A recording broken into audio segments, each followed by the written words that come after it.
What's up, everybody? Welcome back to another episode of Board Games Are For Everybody, and today we are taking a look at Bejeweled, based on the video game. This is a board game version of Bejeweled. I'm sure when it came packaged, these gems would have been much more nicer set up with some plastic or something over top of them. But let's pull this out here and take a look at it. As you can see, there isn't a whole lot that actually comes with the game. We've got our little Bejeweled bag here, which will be used in just a second. We have our board, and we have a bunch of gems. Now, the object of this game, outside of being very loud, I apologize to anybody who is wearing headsets. It's probably not particularly pleasant. But basically, the object of the game is pretty well simulated to the video game. You want to match 3 of a kind in any given situation in order to collect points based on the gems that you collect. So we are going to be very slowly placing all of the pieces in place here in order to set up a 2-player game. This is a 2-player game only. No, that's a lie. I think you can go up to 4. You can have 1 person on each side, basically. So you can have up to 4 people playing the game. You want to avoid placing these more sparkly gems onto the board from the get-go. They come into play a little bit later. And obviously, while you're setting up, you do not want to have 3 in a row already. So as you are randomly placing stuff, if you do end up with 3 in a row, just replace it with a different gem, and you can continue placing your pieces in. As you can see, there are 5 different colors, I believe. 1, 2, 3, 4, 5, 6. There are 6 different colors. I obviously cannot see. There are 6 different colors that you want to try and aim for when you are making your combinations. Now, depending on how many you get in a row, you actually gain a different amount of points. Should you line up 3 of the same color in a row, you will gain 1 token in order to add it to your points. If you line up 4 in a row, we're just very slowly going through here. I'm focusing on setting stuff up, but obviously don't want to make you guys sit around waiting while I set things up.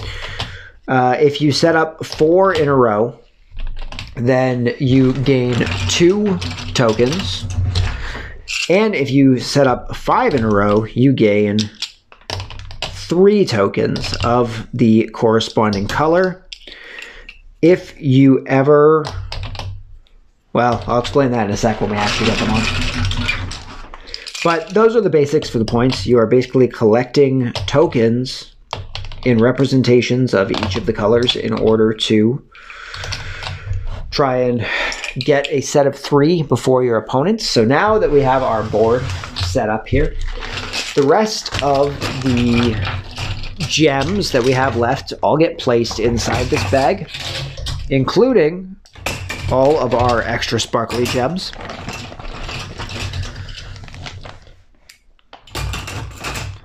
And there we go. Now that everything is set up, we are set up for the game to begin. So, since we have everything set up here, basically the way the game works, like I mentioned before, the object of the game is to create lines so that you can collect the corresponding colored token. And the first player to gain 3 tokens of 3 different colors is the winner of the game. So to do this, each person plays on their respective side of the board. So to keep track of this, we're actually just going to use 2 random tokens here so we can do a visualization. say we are playing a 2-player game. I am the red player. This is the purple player. You know what? We may as well just go all the way with this. Say we are playing a 4-player game.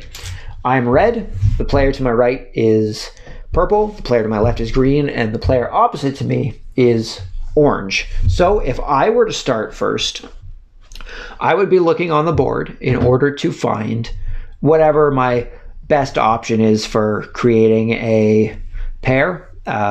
I can see a lot of pairs here right now. The best one that I see at the moment is moving this yellow tile with this red tile. What you would do is you would swap the 2 tiles, and I have now created a line of 4 yellow gems. So what you would do is you would take these guys out, and like I said before, if you line up 4 of the same color, you get 2 tokens of that respective color. And once we take the pieces out of the board, what you do is you slide the pieces down from your perspective down here. If you end up creating another line, you would also resolve that line while you are making your pieces. Now that we've done that, all we have to do is add pieces back onto the board at random in order to cover up those spaces. Now I did end up, we'll do it like this, I did end up with 3 of the same one there.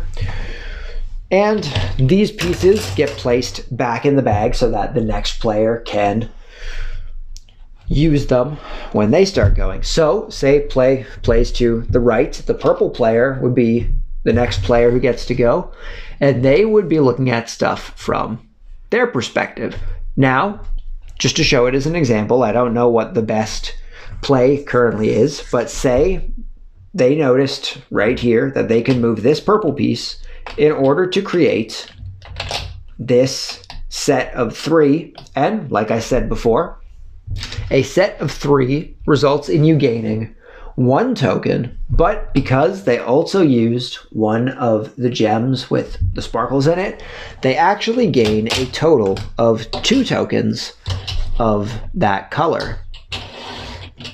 So the purple player would gain 2 purple tokens that would be part of their score. Now, this is where things change up a little bit. When we were on this side, stuff slid down in correspondence to our position on the board, and that is what happens for everything. So the purple player would move these 3 rows down this way in order to make the board a bit more random as you go through. And then the purple player would reach into the bag and they would replace the pieces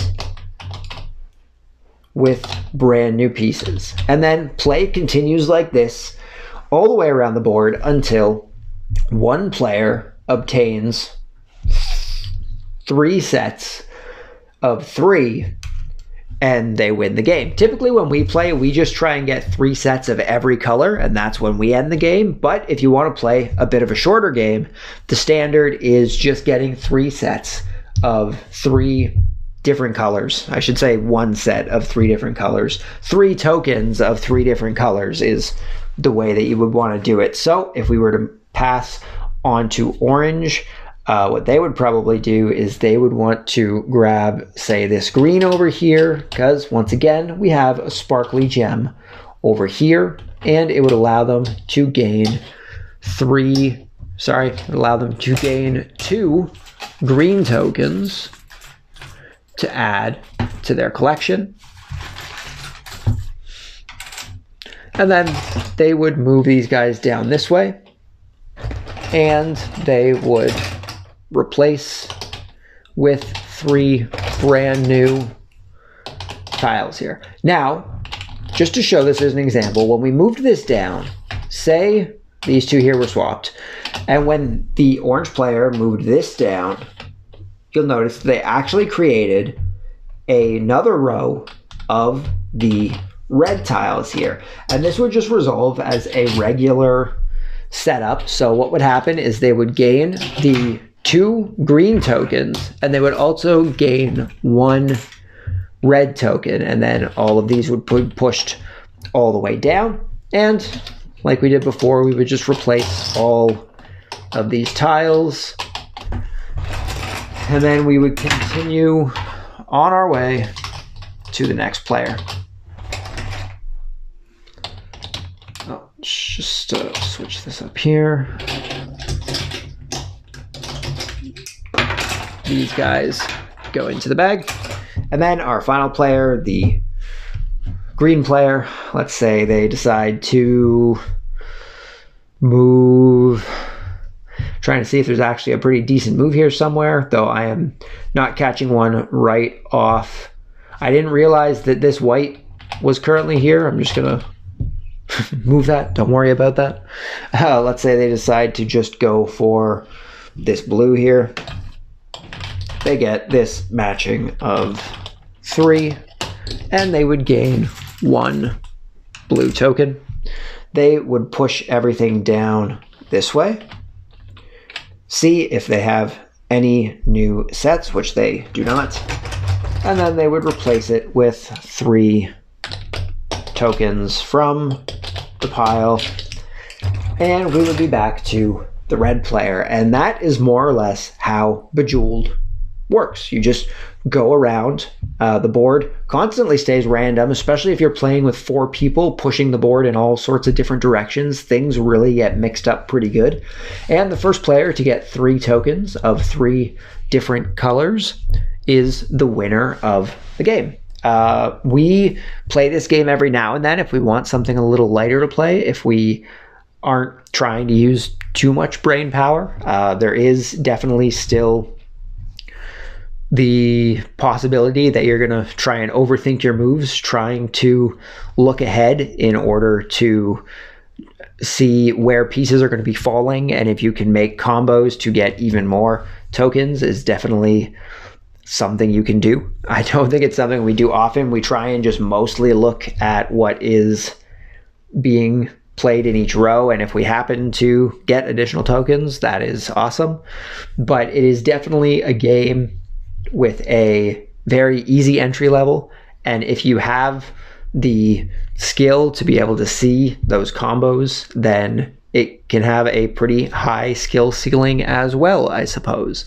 But that is pretty well Bejeweled, the board game, and that's really all we have to say about it. It's a fun game. I would try it out if you like the video game. It is obviously a little more setup than the video game would be, but it's a pretty good translation of the video game to a board game. And that's all I have to say about it. So hopefully you guys enjoyed this episode. Hopefully I will see you all next time. But until then, just remember that board games are for everybody. And I hope I will see you all then. But until then, peace.